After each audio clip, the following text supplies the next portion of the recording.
Hello student, welcome to pure mathematics solution. आज जो हमारा टॉपिक रहने वाला है वो है 12th क्लास का प्रोबेबिलिटी, राइट।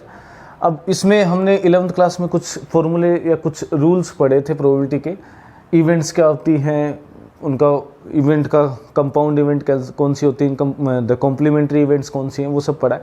एक दो चीज़ें हैं जो मैं आपको रिवाइज़ करना चाहूँगा। पहले तो सबसे पहले ए यूनियन बी प्रोबेबिलिटी, यानी दो इवेंट हैं ए और बी, दोनों हो रही हैं, या तो ए हो रही है या means either one of these two, right. या तो ए हो रही है या बी हो रही है। तो उस केस में हम क्या लिखते हैं, यानी ये सम है एक तरह से सम। तो probability of A plus probability of B minus probability of their intersection, ये एक हमने फॉर्मूला किया था। यानी एक रिलेशन है, अगर एक इवेंट ए है और दूसरी इवेंट बी है, दोनों में से एक हो रही है, या तो ए हो रही है या बी हो रही है या दोनों हो रही है, राइट। आइदर, इसका मतलब समझने की कोशिश करना, आइदर ए और बी। अगर दोनों mutually exclusive, okay. Mutually exclusive events कौन सी होती हैं, जिसमें कुछ भी कॉमन ना हो, यानी ए और बी में कुछ भी कॉमन है, उनके जो इवेंट्स हैं उनको बोलते हैं। तो यानी इंटरसेक्शन क्या हो जाएगा उस केस में, intersection of probability of intersection will be 0। उस केस में प्रोबेबिलिटी क्या हो जाएगी, P A union B will be P A plus B. अगर ज़्यादा इवेंट्स हैं, मान लो 3 इवेंट्स हैं, A union B union C, तो हम क्या लिखते हैं, देखिए, probability of A plus probability of B plus probability of C minus probability of A intersection B minus probability of B intersection C minus probability of C intersection A, right, plus probability of A intersection B intersection C, okay. तो ये सब events है। अगर हमें सम करना है, 3 events given है तो तीनों का सम हो जाएगा। म्यूचुअली एक्सक्लूसिव है तो ये सब क्या हो जाएंगे, 0 हो जाएंगे। और उस केस में हमारे पास क्या बनेगा, probability of A plus probability of B plus probability of C क्या हो जाएगी, probability of A union B union C. इसका मतलब समझना है, ए यूनियन बी का मतलब क्या, इधर ए और बी। अगर मैं ये कहता हूँ probability of A intersection B, इसका मतलब क्या है, A as well as both, right, both events are occurring. और इसी को हम आगे वाले टॉपिक में पढ़ेंगे, आज नहीं डिस्कस करेंगे, जिसको मल्टीप्लिकेशन थ्योरम बोलते हैं। तो ये बोथ इवेंट्स हो गए। मान लो आपको प्रोबेबिलिटी निकालनी हो A union B complementary event of A union B, इसका मतलब क्या है, देखिए, ए यूनियन बी का मतलब हो गया आपके पास ए हो या बी हो, कोई एक इवेंट हो रही है। इसमें क्या है, ना तो ए हो रही है ना ही बी हो रही है। तो इसको हम क्या लिख सकते हैं, देखिए, कॉम्प्लीमेंट्री इवेंट क्या होती है, 1 minus probability of A union B, right. Complementary event है तो क्या होगा, दोनों का सम 1 होता है, ये सब पढ़ा है हमने। तो कॉम्प्लीमेंट्री ए यूनियन बी क्या हो जाएगा, 1 minus A union B, right. और इसको आप क्या लिख सकते हो, ये अगर मैं ये कहता हूँ कि ए यूनियन बी है, इसका मतलब दोनों में से एक हो रही है। यहाँ क्या है, दोनों ही नहीं हो रही है, ना तो ए हो रही है ना ही बी होगी, दोनों में से एक ही नहीं होगी, ना इधर ए नॉर बी। तो इसका मतलब ये हो जाता है, मान लो आपको ये दे रखा हो probability of, right, A union B, right, this will be equal to 1 minus probability of A union B complement, okay. पूरे का कॉम्प्लीमेंट है, डैश भी लगा देते। इसको मैं क्या लिख सकता हूँ, 1 minus probability of A, right, dash union B dash, okay. Complementary है तो इसका मतलब ए और दोनों कॉम्प्लीमेंट्री, यानी ऐसे लिख दो आप, होल कॉम्प्लीमेंट्री लिख दो। तो ये बन जाएगा 1 minus probability of A intersection B, दोनों का अलग अलग, यानी ए नहीं हो रही है और बी भी नहीं हो रही है, तो कॉमन जो है, राइट। इसका मतलब क्या, ए भी नहीं हो रही है और बी भी नहीं हो रही, तो इसको लिखेंगे 1 माइनस ए डैश इंटरसेक्शन बी डैश, यानी यूनियन वाला जो पार्ट है वो इंटरसेक्शन में कन्वर्ट हो जाएगा, दोनों का 1 में से माइनस कर देंगे। This is the property, okay. उसके बाद हमने ये भी पढ़ा है, सैम्पल स्पेस का जो इवेंट है, सैम्पल स्पेस है, उसमें अगर प्रोबेबिलिटी लेते हैं तो उसकी हमेशा 1 होती है। फाई यानी नल सेट जो होगा उसके लिए प्रोबेबिलिटी 0 होती है, प्रोबेबिलिटी की वैल्यू 1 से 0 वेरी करती है। अब इसी में हम इवेंट्स की बात करेंगे, जब इवेंट्स क्या हैं, 2 इवेंट्स आते हैं, दोनों इवेंट है जिसके लिए हम यूज़ करते हैं कंडीशनल प्रोबेबिलिटी। ये क्या है, यही आज का हमारा टॉपिक है, ओके। कंडीशनल प्रोबेबिलिटी क्या है, देखिए, मान लो मैं सिंपल सा एक एग्जांपल लेता हूँ। एक मेरे पास बॉक्स है, राइट, इसमें 3 रेड बॉल्स हैं और 5 ब्लैक बॉल्स ले ली मैंने, 3 रेड एंड 5 ब्लैक बॉल्स। मैंने एक बॉल निकाला, okay, one ball is removed, मान लो वो बॉल क्या था, रेड आया। अब एक बॉल निकालने के बाद मेरे पास जो सिचुएशन बनेगी, बॉक्स के अंदर बॉल्स क्या बच जाएंगी, 2 रेड, रिप्लेस नहीं कर रहा हूँ, विदाउट रिप्लेसमेंट, वापस नहीं रख रहे हम, 2 रेड बॉल बच जाएगी, 5 ब्लैक बॉल। अब देखिए मैं कहता हूँ कि दूसरी जो बॉल निकाल रहा हूँ, राइट, वो क्या है, ब्लैक बॉल है, इसकी प्रोबेबिलिटी बतानी है आपको। यानी फर्स्ट इवेंट की बात नहीं हो रही, प्रोबेबिलिटी किसकी बतानी है, सेकंड इवेंट की बतानी है, बी की, जबकि ब्लैक बॉल की बतानी है, जबकि रेड बॉल हम एक निकाल चुके हैं। तो दिस इज कंडीशन। कंडीशन क्या है, इस पे कंडीशन लग गई क्या, कि फर्स्ट बॉल जो है वो हमने निकाल ली है, अब सेकंड बॉल को हमें निकालना है बॉक्स में से, लेकिन कंडीशन क्या है कि फर्स्ट वाली रेड निकाल चुका हूँ मैं, ये होती है। तो इसको हम जैसे मान लो मैं लिखता हूँ कि प्रोबेबिलिटी ऑफ बी, जबकि ए हो चुकी है, ए कोई इवेंट है, ओके, तो ये क्या होगी, this can be written as probability of A intersection B divided by probability of A. यानी पहली इवेंट क्या है, मेरी ए है, ये स्लैश है, बी स्लैश ए या बी अपॉन ए बोलते हो, लेकिन ए का मतलब कुछ नहीं है। प्रोबेबिलिटी किसकी बात चल रही है, सिर्फ बी की बात चल रही है, प्रोबेबिलिटी बी की निकाल रहे। स्लैश का मतलब है कि कंडीशन ये है कि ए हो चुकी है, यानी first event has been occurred, पहले ही हो चुका है। तो इसमें क्या होगा कि दोनों को इंटरसेक्शन और प्रोबेबिलिटी ऑफ ए निकाल लेते हैं, राइट। अगर मान लो इसको लिख देते हैं, ये हमारी कंडीशनल प्रोबेबिलिटी की सेकंड इवेंट होनी है, जबकि फर्स्ट हो चुकी है, तो इसको क्या लिखेंगे, दोनों का इंटरसेक्शन ले लो और प्रोबेबिलिटी ऑफ ए निकाल लो। मान लो मैंने एक एग्जांपल लेके बताता हूँ आपको कि एक डाइस है, उसको रोल किया, आउटकम्स क्या होंगे, 1 2 3 4 5 और 6। मैंने कहा कि ए इवेंट जो है, मैंने डिफाइन की डाई को रोल करने के बाद कि even numbers appear, even numbers आ रहे हैं। देन यू आर आस्क कि आपसे पूछा कि प्रोबेबिलिटी कि नंबर लेस देन 4 अपीयर। अब देखिए इस इवेंट की बात करनी, हमें प्रोबेबिलिटी क्या निकालनी है, ये गिवन है, ये गिवन है कि इवन नंबर आ रहा है, यानी एक डाइस को रोल किया हमने और उसके बाद हमें कहा कि आपके पास इवन नंबर आ रहा है, अब बताओ कि नंबर लेस देन 4 था या है, राइट। तो उसको कैसे करेंगे, उसके लिए कंडीशन, हमारे पास ये वाला पार्ट है वो कंडीशनल पार्ट है। अब इसको लिखूंगा तो मैं क्या लिखूंगा, देखिए probability of B upon A, right. B की प्रोबेबिलिटी फाइंड कर रहा हूँ, जबकि ए दे रखा है, वो क्या होगा, प्रोबेबिलिटी ऑफ इंटरसेक्शन। इंटरसेक्शन क्या है देखो दोनों में, देखिए इवन नंबर्स, यानी इसके लिए आउटकम्स क्या हो सकते हैं, 2, फर्स्ट वाली के लिए 2, ये ए के लिए है आउटकम 2 4 और 6, इवन नंबर ये हो सकते हैं। फिर less than 4, number less than 4 क्या आ सकता है, 1 2 और 3, ओके। अब इंटरसेक्शन, ये इवेंट बी को डिस्क्राइब कर दिया मैंने। अब दोनों में से कॉमन क्या है, कॉमन एक एलिमेंट है, इसकी प्रोबेबिलिटी क्या होगी, 1 आउट ऑफ 6, क्योंकि टोटल आउटकम 6 थे, डाई को रोल कर रहे हैं। फिर देखिए प्रोबेबिलिटी ऑफ ए की प्रोबेबिलिटी, ए क्या कह रहा है, ये जो इवेंट हुई उसकी प्रोबेबिलिटी क्या है वो इवेंट, इवन नंबर्स अपीयर, और इवन नंबर के लिए आपको पता है प्रोबेबिलिटी क्या होगी, 3/6। तो कुल मिला के आपके पास आ गया 1/3। ये प्रोबेबिलिटी है किसकी, इवेंट बी की, जबकि ए हो चुकी है। अब देखिए इसी को मैं डायरेक्ट करने की कोशिश करता हूँ। अब मान लो आपको क्या कर रखा है, डाइस इज रोल्ड, हमने रोल किया, ये आउटकम आ गए, हमें कह दिया कि इवन नंबर आ रहे हैं, इवन नंबर आ रहे हैं, तो इसका मतलब ये वाला पार्ट बन गया, सैम्पल स्पेस ही होगा, राइट। उस केस में सैम्पल स्पेस ही हो जाएगा 2 4 6। अब कह रहा है कि इसमें नंबर लेस देन क्या होना चाहिए, 4 होना चाहिए, तो इसमें नंबर लेस देन 4 क्या है, 1 है, जबकि टोटल कितने थे, 3 केसेस, तो 1/3 डायरेक्ट लिख सकते हो। लेकिन ये हमेशा पॉसिबल नहीं होता है, राइट। अब सिंपल सी बात है कि प्रोबेबिलिटी ऑफ बी अपॉन ए निकालना, तो इंटरसेक्शन निकालना हमने, प्रोबेबिलिटी ऑफ ए निकाल लिया, इससे हमें समझ आ जाएगा कि हाँ कंडीशनल मतलब एक इवेंट दे रखी है, फिर दूसरे के बारे में पूछा है।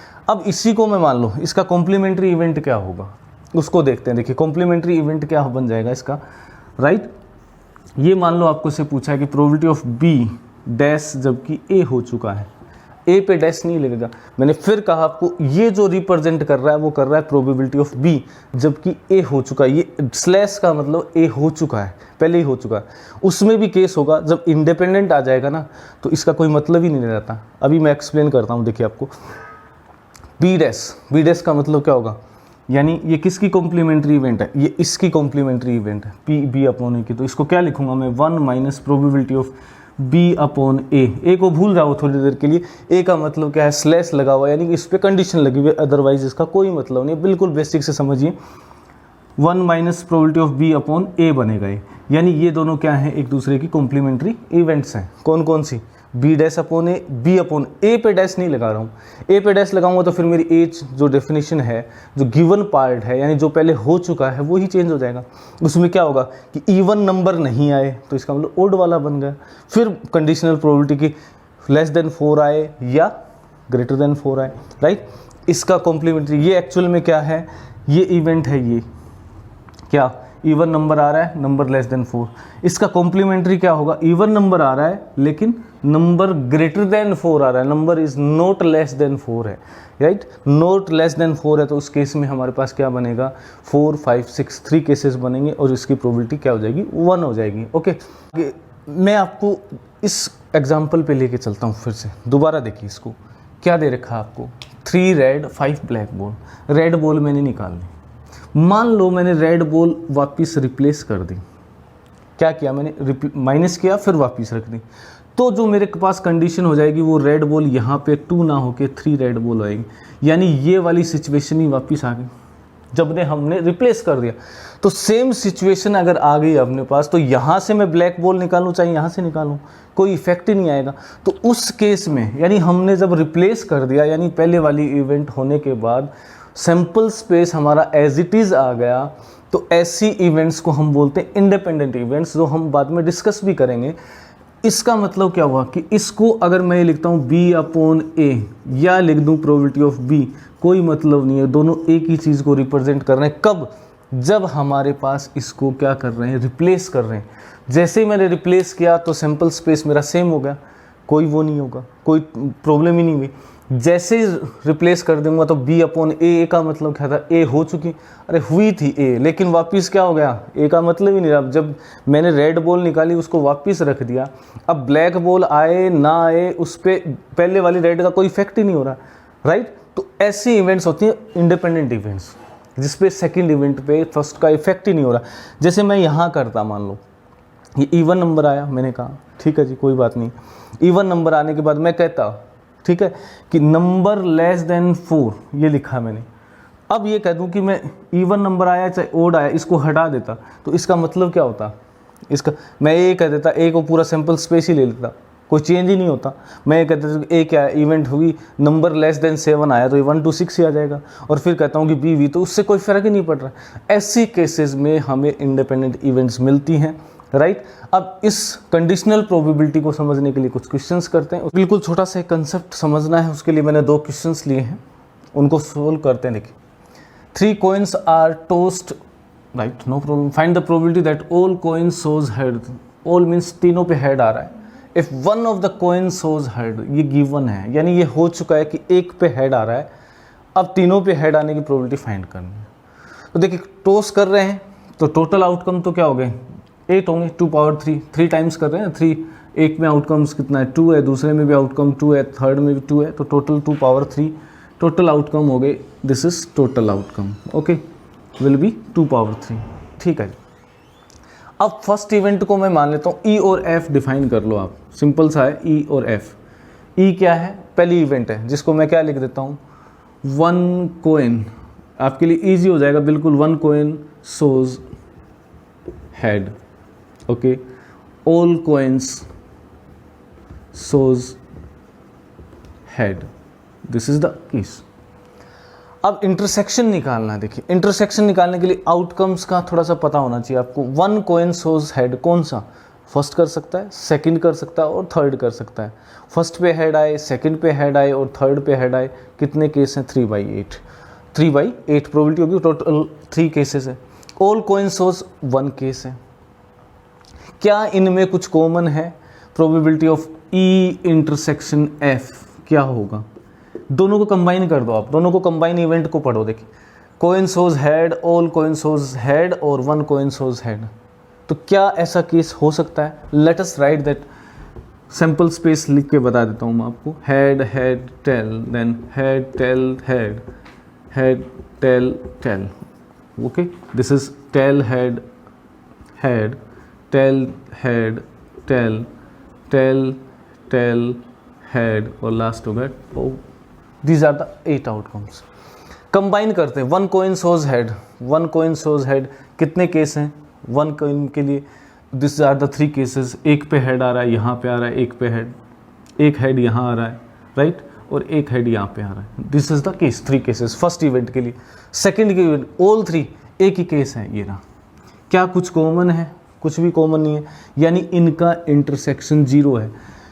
इसका मतलब क्या हुआ कि सेकंड इवेंट है ना, जो हमने प्रोबेबिलिटी पूछी है, उसमें फर्स्ट का कोई इफेक्ट ही नहीं है, क्योंकि इसमें से चूज ही नहीं करना हमें, राइट. तो ये बड़ी सिंपल सी चीज़ है कि इसका इंटरसेक्शन 0 होगा. तो मैं अगर ये लिखता हूँ probability of F is ask E is given, तो इस ई का कोई मतलब ही नहीं रह जाता है. क्यों नहीं रह जाता? क्योंकि ये एफ इवेंट ई के आउटकम्स पे इफेक्ट ही नहीं हो रहा उसका. तो अगर इसको मैं लिखता भी हूँ तो क्या होगी? Probability of E intersection F upon probability of E क्या होगा? देखिए, पहली इवेंट क्या थी? One coin shows head. ये मेरी फर्स्ट इवेंट थी, राइट. एक पे हेड आए, ये 3 केसेस थे, नो प्रॉब्लम. इसमें से कोई आउटकम ही नहीं आ रहा है. दूसरे में कि ऑल कॉइन सोज हेड. अगर इसी क्वेश्चन को मैं ये बना देता, if at least one of the coin shows head, at least one, तो सारे केसेस आ जाते. ये केस नहीं आता. एटलीस्ट वन यानी फर्स्ट पे हो सकता है, सेकंड पे हो सकता है, फर्स्ट सेकंड पे हो सकता है, फर्स्ट सेकंड थर्ड पे भी हो सकता है. Means all that 7 cases will come. इस केस में इस इवेंट की प्रोबेबिलिटी 0 होगी, क्योंकि 0 अपॉन एनीथिंग वो 0 ही आनी है. अब देखिए, इसी क्वेश्चन को मैं एटलीस्ट लगा देता यहाँ पे. At least one coin shows what head. यहाँ पे ये इवेंट मेरी क्या बन जाती? वन कोइन की जगह जाएगा एटलीस्ट, इसको ऐड कर one coin. At least one coin में क्या आ जाएगा? सारे केसेस आ जाएंगे. यानी 1 हो सकता है, या 2 भी हो सकते हैं हेड, या 3 भी हो सकते हैं, यानी 0 नहीं हो सकते. तो 0 को इसमें ये वाला केस छूट जाएगा. फिर इस केस में इसकी प्रोबेबिलिटी, किसकी? प्रोबेबिलिटी ऑफ ई बन जाएगी आपके पास 7/8. अब इंटरसेक्शन देखते हैं, क्योंकि इंटरसेक्शन चाहिए हमें जब इस इवेंट की बात कर रहे हैं, एटलीस्ट वाले की. तो उस केस में इंटरसेक्शन क्या आएगा? देखिए, ऑल कॉइन सोज हेड, ये इसका पार्ट है, तो ये क्या आ जाएगा? 1. दिस विल बी 1/8, यानी probability of E intersection F will be 1/8. और उस केस में ये बन जाएगा 1/8, और उसकी कितनी है? 7/8. कुल मिला के आपके पास आ गया प्रोबेबिलिटी 1/7. कैसे? देखिए, अगर मैं पहली इवेंट की बात करता हूँ, एटलीस्ट वन हेड, तो सिर्फ ये सब आउटकम्स में से ये हट जाएगा. अब मेरे को प्रोबेबिलिटी कौन सी निकालनी है? प्रोबेबिलिटी निकालनी है एफ की, जबकि ई हो चुका, ई हो चुका, ई हो चुका, तो यानी वो आउटकम बाहर हो गया उससे, राइट. अब इसमें से ऑल 3 हेड्स, ये वाला केस है, 1/7, that is answer. Okay, I hope you understand. जो मैं समझाना चाह रहा हूँ, जो कंसेप्ट बताना चाह रहा हूँ, हमें काफ़ी यूज़ करना है इसका. एक और क्वेश्चन लेते हैं हम कंसेप्ट को और थोड़े अच्छे से समझने के लिए. क्वेश्चन नंबर 2 देखिए. Find the probability of drawing a king from A well shuffled pack of cards. It is given. Given हमें यह है कि drawn card is a face card. फिर से देखिए, इवेंट डिफाइन करते हैं. मान लो ई इवेंट और फर्स्ट इवेंट ई, जो गिवन है उसको मैंने ई लिखा, तो क्या होगा? Face, this is face card. Face card कौन कौन से होंगे? That we know, jack, queen and king. Okay, F क्या है? जिसकी प्रोबेबिलिटी निकालनी है, क्या है वो? एक किंग होना चाहिए. That means this is king. King कितने होंगे? 4, only 4, that 1 king only we require. अब देखिए, इसमें कंडीशन लगी हुई है, तो फिर क्या चाहिए हमें? इंटरसेक्शन चाहिए. इंटरसेक्शन की बात करते हैं, तो इंटरसेक्शन क्या होगा? देखिए, फेस और किंग. फेस कार्ड कितने हैं? 12 है. Jack, queen and king. King यानी उसमें कॉमन है, कितने हैं? 4. तो यानी अगर मैं इसकी प्रोबेबिलिटी निकालता हूँ, probability of intersection of E and F, then it will be 4. Total case हमारे पास 52 पॉइंट्स हैं सैम्पल स्पेस में, तो 4/52 होगा. प्रोबेबिलिटी ऑफ ई, इससे डिवाइड करेंगे. This is probability of E intersection F divided by probability of E.